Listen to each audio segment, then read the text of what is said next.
All right, guys, so I got a 2015 6.7 F350. I just got the SNS fuel disaster kit. So there's plenty of unboxing videos online and how to set it up. Instructions are in here. I'm gonna skip that part and we're just gonna get to an install. Most installs that you find on YouTube right now are over an hour-long video.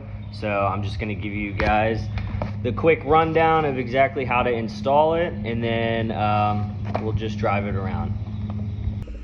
So I'm basing this all off of the instructions that they have included. They skip a couple small steps, but that's fine. First thing is gonna be this coolant line right here that runs to your coolant reservoir, and then this vacuum line. It's got two little green tabs. You just pull it off like that, and then we're just gonna move these out of the way. It's good to have a pair of vice grips with you when you remove this. My truck's cold, so there's no need. No coolant coming out of it at all.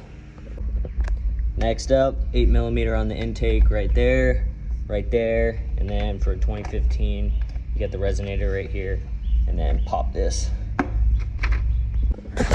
Regardless of what you're working on, always a good habit, stuff something in the intake just to prevent an 8mm or something from falling down there.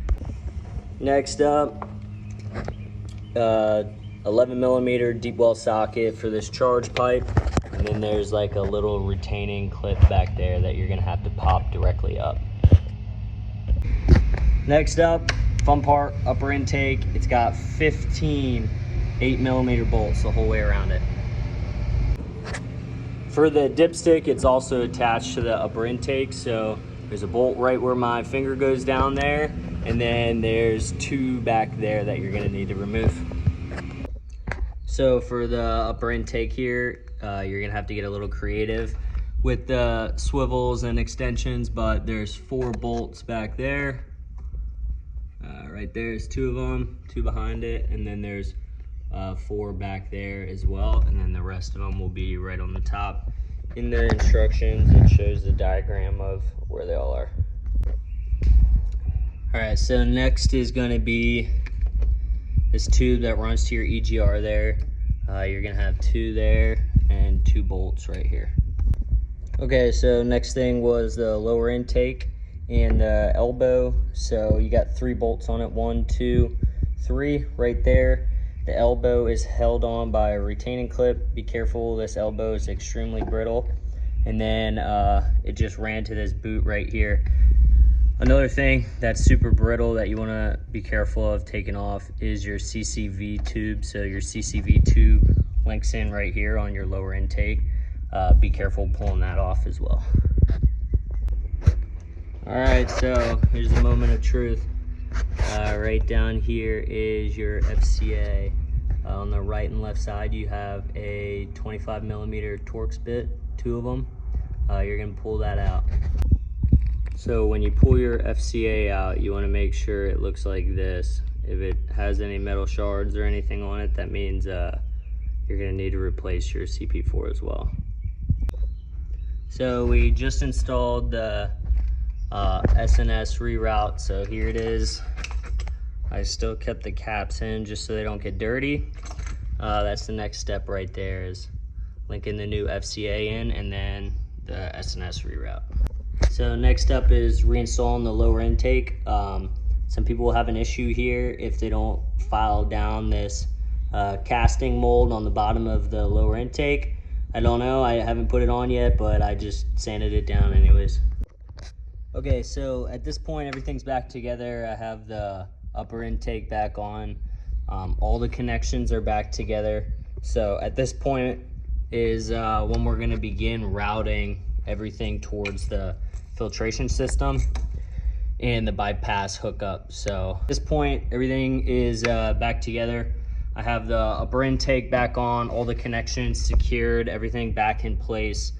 Now we're gonna hook up the filter for the return lines, and then we'll connect our bypass as well. Okay, so here we are. This is just for a switch on the fly, but traditionally that's plugged in right there. So that has nothing to do with this kit. But what we're gonna do here for this line, we're disconnecting our fuel line down there. It's gonna look like this little elbow here. We're pulling that completely off. A little bit of fuel is gonna drain out, and then we're gonna connect this red end onto there. So next up, right next to that fuel line that you just connected is your return line. So you're gonna pull out that clip and then push in on the top, and it'll come right off. You're gonna turn it up, and then you'll be able to hook in what you have to hook into it. So on that line that you just disconnected right there for your return, what you're gonna do is, so both of these supplied fuel lines I have, the blue is gonna be up, so that's gonna be the filter directly in between the two of them. So you're gonna take this plastic quick connect onto the metal line down there, and then you're going to take this metal connector right here into the return back to the tank.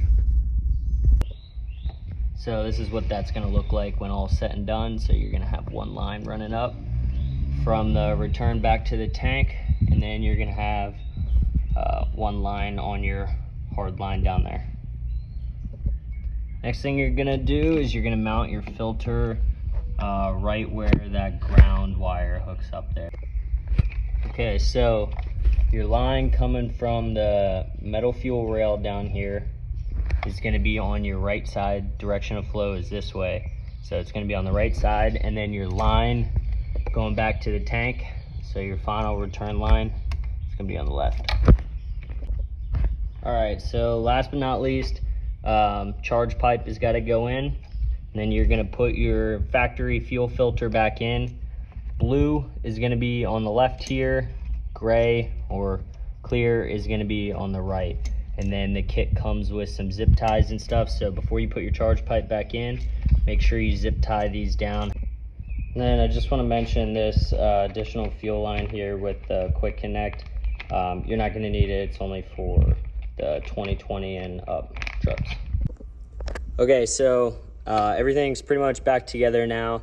I'm just going to show you how I routed some of these lines. This is exactly how S&S wanted it done. So from your FCA, I have 2 zip ties. I have one onto the fuel neck of the oil fill, and then I have one just on this coolant reservoir. There's just a little hole there for it. And then that's your fuel coming from your filter. No need for any adjustment on the line coming from the tank to your filter. And then so for the fuel filter, for the fuel that's returning from the rail back to the tank, your return lines, I just have them routed one under this way, and then this one is into the filter, so it's coming around from the backhand side, and then it just hooks right to the fuel rail there. So all right, so last but not least, you're gonna wanna cycle your key 6 times, 30 seconds each. So you'll hear the fuel coming up through the fuel filters and everything. So you're gonna cycle it through, which I've already done. And then when you start your truck, everyone's fuel rail pressure idling is gonna be a little bit different, but you just wanna make sure it's steady. If you have a monitor, if not, plug an EZ-Link in, whatever you have, but you just wanna make sure your fuel rail pressure is steady.